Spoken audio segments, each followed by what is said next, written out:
this series was being planned, just under a year ago, very few of us had actually heard of the silicon chip, except for some doom-laden media forecasts suggesting that it was yet another devilish invention whose only impact would be to create widespread social disaster and panic. Dr. Christopher Evans, who died just before we completed these films, was a leading figure in world computer technology. He was a scientist and was deeply involved in the psychological implications of the changes the microprocessor will inevitably bring.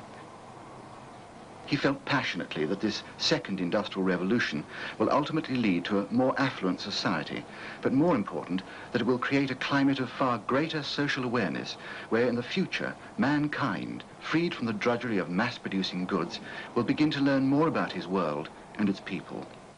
In this, the last program, 4 people centrally involved with the computer revolution will discuss some of these issues.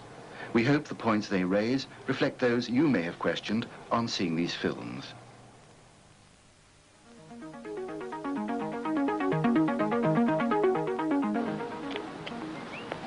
Born in England, but now with Virginia Polytechnic in America, Professor Jack Good was one of the team which cracked the German Enigma code in the Second World War. A world figure in large-scale digital computer design, he originated the concept of the ultra-intelligent machine, which he feels will eventually cope with every intellectual activity as well as any human being.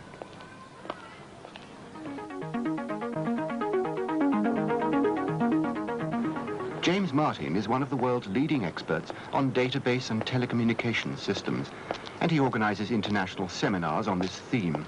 His latest book, The Wired Society, examines the social implications of the computer revolution when coupled with rapidly increasing satellite communications.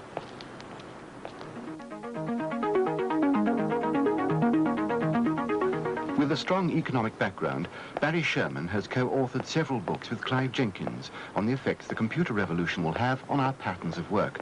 He's the Director of Research at the Association of Scientific, Technical and Managerial Staffs in London.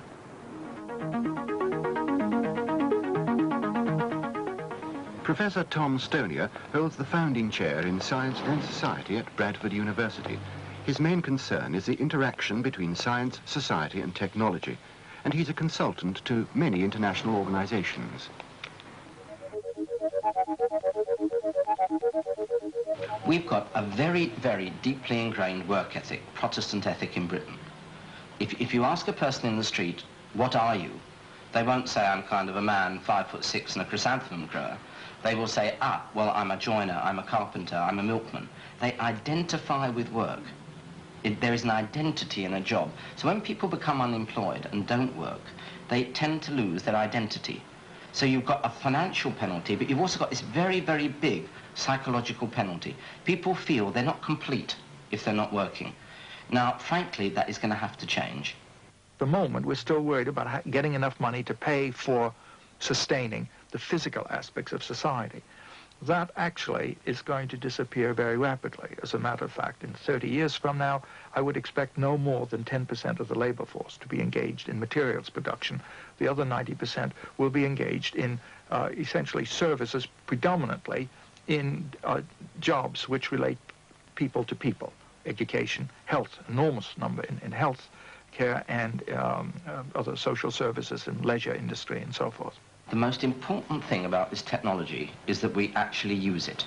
We need to use it. We must use it. Now, there are forces at work which suggest that if we play the game wrong, we won't use it. It'll be choked off. It'll be a stillborn industrial revolution. And those forces are basically, if, firstly, managers in Britain don't accept the idea that that technology is there to be used. Secondly, they try to introduce it in a way in which unions will be almost forced to actually say, no, we don't want it. And thirdly, if governments insist on saying, look, if you're unemployed, tough luck. The same microelectronics industry has the capability to create an infinite array of new products. The number of new business opportunities now are greater than ever before.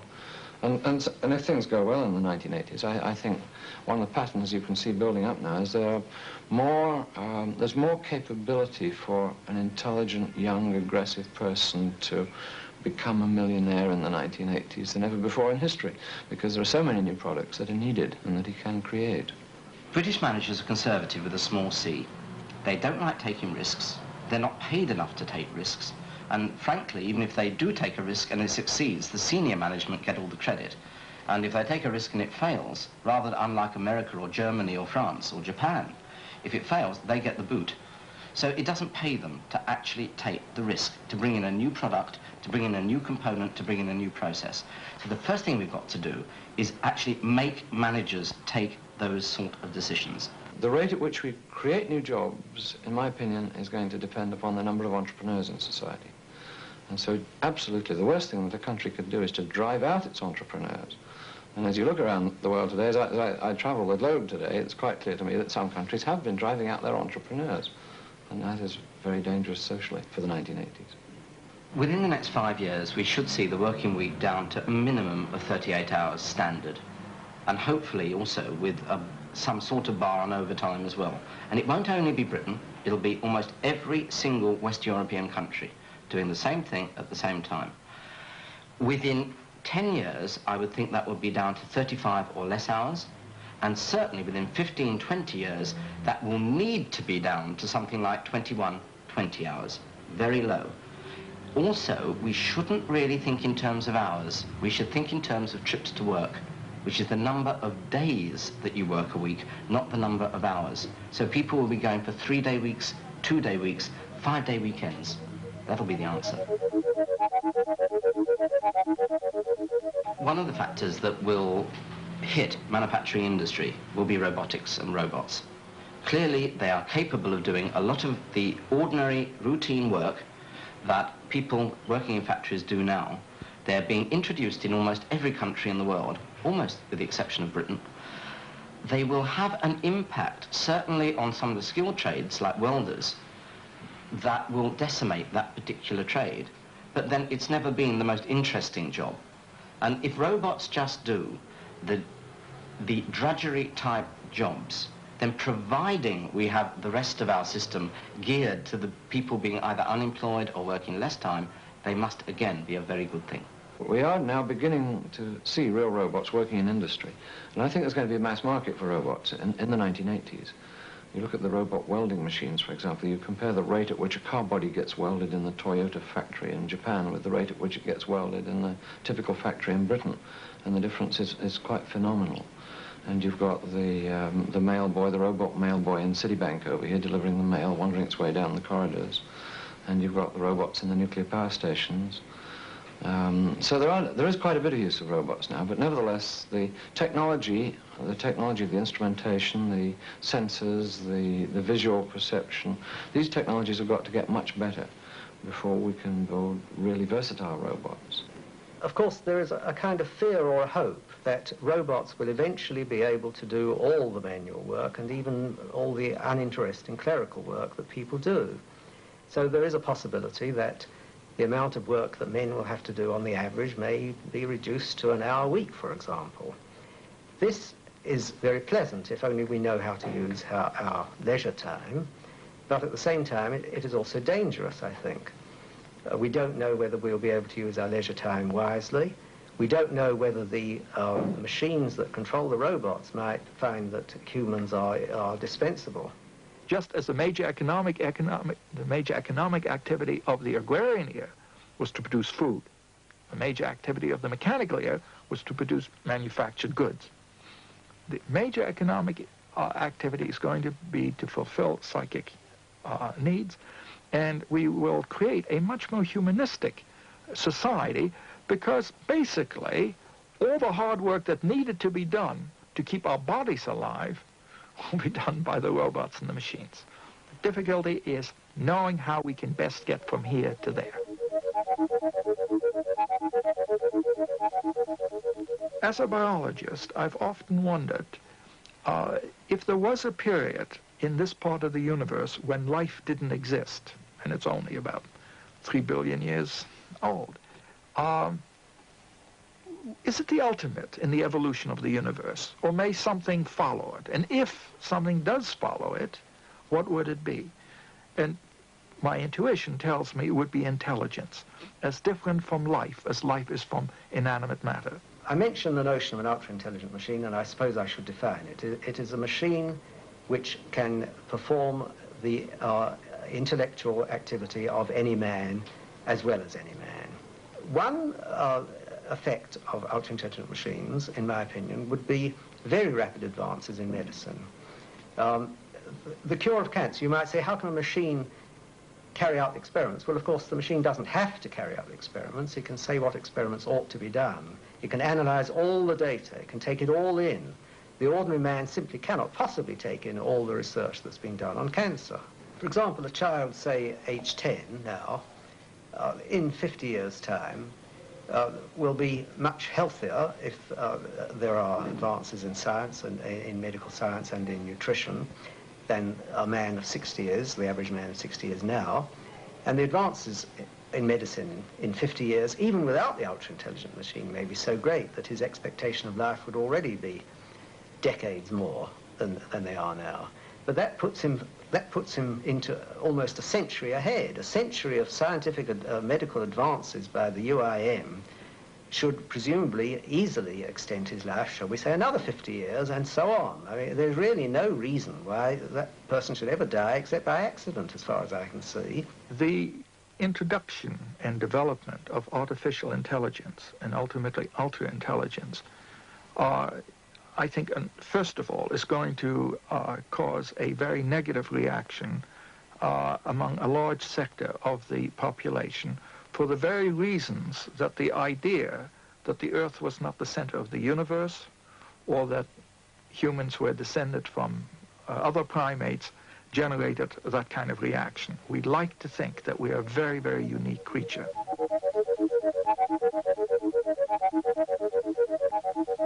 Education is going to be the #1 industry of the next century. There's no question in my mind of that.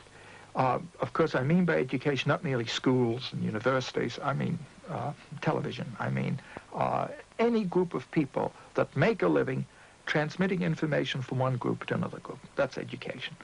Now, education is going to be the #1 industry because it's so desperately needed in society, but also because it becomes relatively cheap. Firstly, the present trends are very clear already. Since 1975, the global budget for education has exceeded the global military budget, for example. We're going to see a continued expansion of that, but with the cheap information devices, both in terms of storage and retrieval, we're going to see a whole new kind of education, and it'll be really fun. We have the capability now to get superlative education into the home. We have the ability to create all manner of new job opportunities. You've got these millions of people converging on Manhattan every day in those awful trains. Now, I used to live 50 miles away from here and commuted for an hour and a half and then for an hour and a half back each evening. Now, what a waste of life that is. And there's simply no need. You look at these big skyscrapers here, big insurance companies, and what do people do when they come to those buildings? Well, they use the telephone, they talk to people, they use typewriters, they hold meetings. In fact, absolutely everything they could do in their little village 100 miles away, providing that the office which they walk to or bicycle to in that village has got a satellite antenna on the roof or an appropriate high-capacity link of the type that we're now building. One of the advantages of computers, especially computers in the home, is simply for education. If it is easy and playful, so to speak, to acquire information by pressing buttons, that would encourage many children, especially those who'd already been using the computer for playing games, to acquire information from a central information store. If the computer has a reasonable degree of intelligence so that it can answer questions as well as ask them, then of course you have something in the nature of a teacher which the child would have good rapport towards. Some children, I think, are hard to educate simply because they cannot get rapport with an adult. The home environment will be unprecedented in the information. It'll make owning books or you know, an encyclopedia as outdated as now owning a Victorian slate to scratch on. That rich information environment will be a source of great stimulation and of great joy. However, we must recognize that the transition period is going to be very difficult.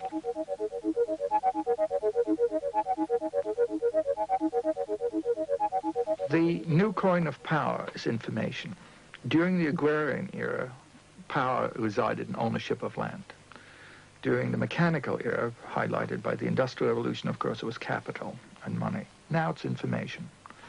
But there's some very interesting features of information. For one thing, the old equations don't hold. If I give you half the land, I've got half left. If I give you half my money, I've got half left. But if I give you half my information, I still have the information left. So it creates all kinds of new economic interactions, certainly interactions which I think will tend to favor cooperation. Well, one of the great fears that people have about the spread of computers and the spread of advanced telecommunications is that it could be a tool which enormously aids a totalitarian government or a dictator. You can just imagine the appalling things that a Hitler could do with the technology which we have today. And so this is one of the very real fears. Now, totalitarian societies tend to be scared of too much communications. And if you look at the totalitarian societies, you find that most of the communications goes from the center to the periphery in the society. And the periphery doesn't have much lateral communications. In fact, at the beginning of this decade, I believe it was true that the number of telephones per person in Russia was less than the number of telephones per person in Fiji. I think that the importance of communication is shown rather dramatically by the possibility of the leaders of governments, especially, being able to become friends with the leaders of other governments. They could communicate so well, assuming that, for example, that mechanical translation was available, and so immediately, that they might become as friendly with the leader of another government as they were with the people in their own country, rather like the way that political marriages were arranged over the course of history. There is perhaps, strangely, one kind of sunny ray on the horizon, and that is the European Economic Community, of which I am not noted to be the most fervent supporter. But the Commission themselves have actually realized there is a problem, and they are producing documents to try and work out what the future will be for Europe, not based on the traditional patterns, not based on the traditional political patterns, not based on the traditional heavy industries, but based on a new form of industry, a new form of knowledge-based industry.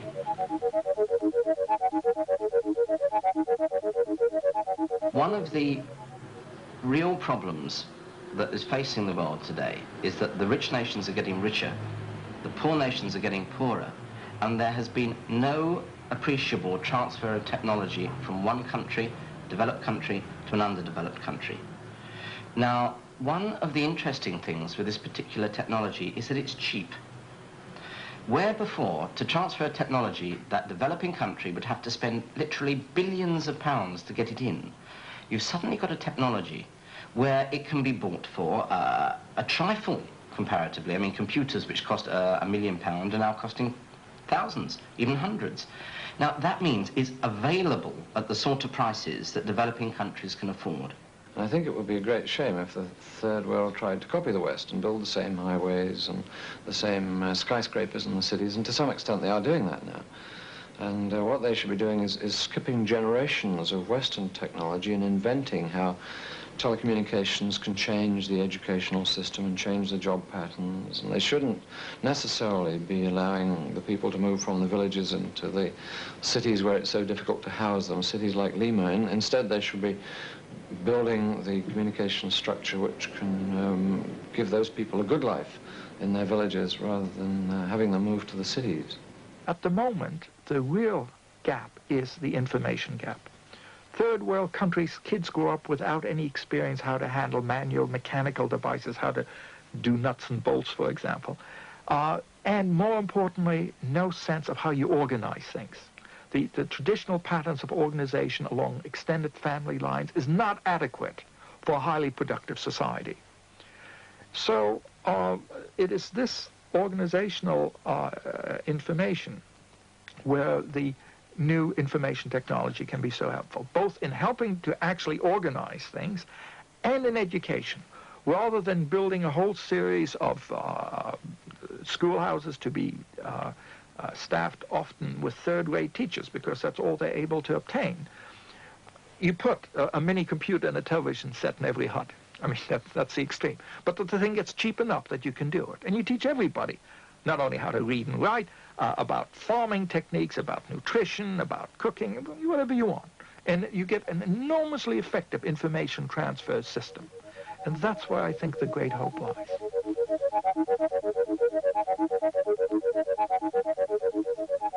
This technology sharpens our conflicts. What it really means is we can approach things in just two ways. We can either say we carry on as we are at the moment with all our social, economic and political institutions and use the technology.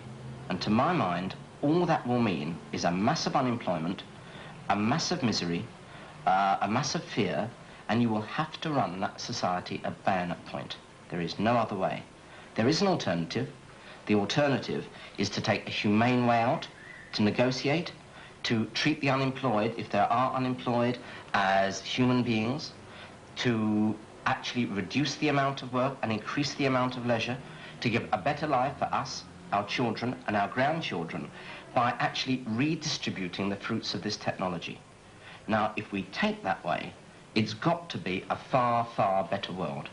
Basically, I'm quite optimistic. And what I see happening now in the communicative era is the end of those other two dreaded horsemen of the apocalypse, war and strife. The mechanical era, the Industrial Revolution, eliminated pestilence and famine. War and strife will also be eliminated in this era as the primary motivation for war, which is always the extension of resources necessitated by enlarging population, as that problem is solved through the enormous productivity that will be generated by the new technology. A man lives about 1 billion seconds. He can only take in at the most a sentence per second. So that's a billion sentences. That is far less than the information available in the Library of Congress, for example. Whereas within 10 years, that size of information will probably be available to an ultra-intelligent machine. So simply on grounds of memory alone and access to that memory, the machine will have the advantage over a man. I see us beginning to emerge into a society which is not a static utopia, but rather a society in which we define in a scientific manner what it means to be human. What are our human requirements? How should we structure society to maximize the options and the needs of all individuals? And from there, we may begin to do what humanity may well have been destined, which is to have life spread beyond this planet out into space. You know, we've embarked on a wild adventure. We really have. And nobody knows where all of this is going to lead. And in a sense, nobody's in control. In a sense, the technology is leading us, and we don't know where it's leading us. All that we can sensibly speculate about today is what's going to happen in the next 10 or 15 years. But for goodness sake, where on earth is it going to be by the time we are old, or by the time our children are old? I've got a 3-year-old daughter, and I think, you know, what's it going to be like when she's my age? And I really believe we've got the capability today to build a much better world for her than people are living in today. Whether we find these views encouraging or disheartening, one fundamental fact has to be faced. Although the air is thick with debate, with the microprocessor firmly at the center of the stage, the debate itself is really already pointless. Today, our world is depending more and more on computer technology, and for some time now, we've been moving down a path from which there's no turning back. Dr. Evans believed that the microprocessor is destined to benefit each one of us without exception, and that inevitably we will have to move through a period of great social unrest in order to achieve it. In his book, he points out that the Victorian machine age surged into motion and ran its course before most people were aware of what had happened. But now we at least have some foresight, the ability to contemplate, though not for long, the amazing changes that mankind is about to force upon itself.